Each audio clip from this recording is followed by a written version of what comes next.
আমি আচার্য কেষ্ট শাস্ত্রী।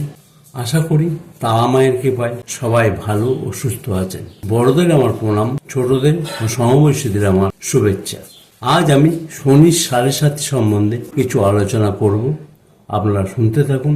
যাদের শনির 7.5 চলছে, 7.5 আসবে, তা কি করবেন, কি উপায়ে শুভ ফল দেবে, সেটাই আলোচনা করছি। শনি অবস্থান করে এক একটা ঘরে 2.5 বছর করে, অর্থাৎ যেমন শনি এখন থাকছে কুম্ভেতে, কুম্ভে 2.5 বছর, আগের ঘর মকরে 2.5 বছর, আর মিনে এই 2.5 বছর, এই টোটাল হচ্ছে 7.5 বছর।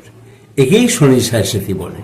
এই শনির 7.5-তে সবাই যে খারাপ ফল দেবে তা নয়, কিছু কিছু রাশির ক্ষেত্রে শুভ ফল দেয়। যেমন বৃষ রাশির ক্ষেত্রে বা তুলা রাশির ক্ষেত্রে শুভ ফল দেয়।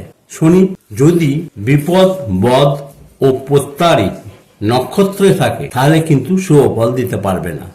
সেটা জন্মছকে দেখতে হয়।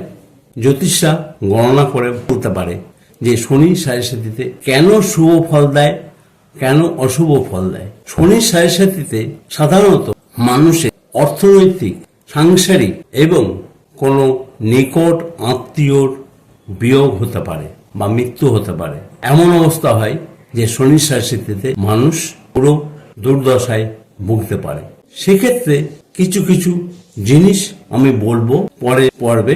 এই শনির 7.5-তে কেন অশুভ ফল দেয়। শনি এমন একটা গ্রহ, খুব ভালো আবার খুব খারাপ।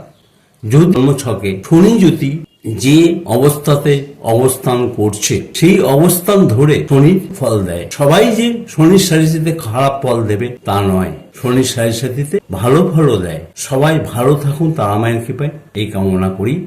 ধন্যবাদ।